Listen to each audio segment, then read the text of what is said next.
Ce que j'ai compris pour vous, c'est que le corps humain fonctionne comme une voiture hybride qui a deux moteurs et deux carburants différents.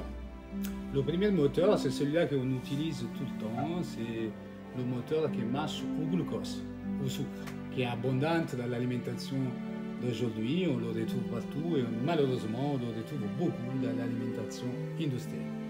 L'autre carburant, c'est la graisse. La graisse, c'est le carburant stocké dans les triglycérides sous-cutanés, dans la graisse profonde. Ce deuxième moteur, on l'active quasi jamais. C'est comme si on avait un stockage de diesel qu'on ne met jamais dans ce deuxième moteur et on utilise toujours le premier qui va à l'essence parce qu'on est toujours à la pompe d'essence à mettre de l'essence. C'est quoi l'essence? C'est cette glucose, c'est l'abondance de nourriture.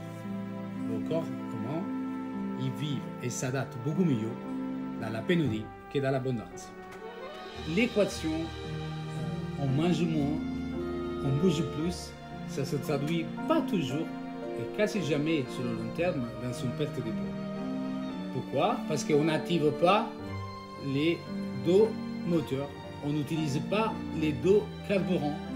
C'est comme si on avait un frigo, toujours quasi plein, et donc on mange avec ce qui est dans le frigo, et on ne va jamais dans la cave, où il y a le stockage dans les congélateurs, c'est le stockage de la graisse. Pour aller dans la cave, il ne faut rien avoir dans le frigo.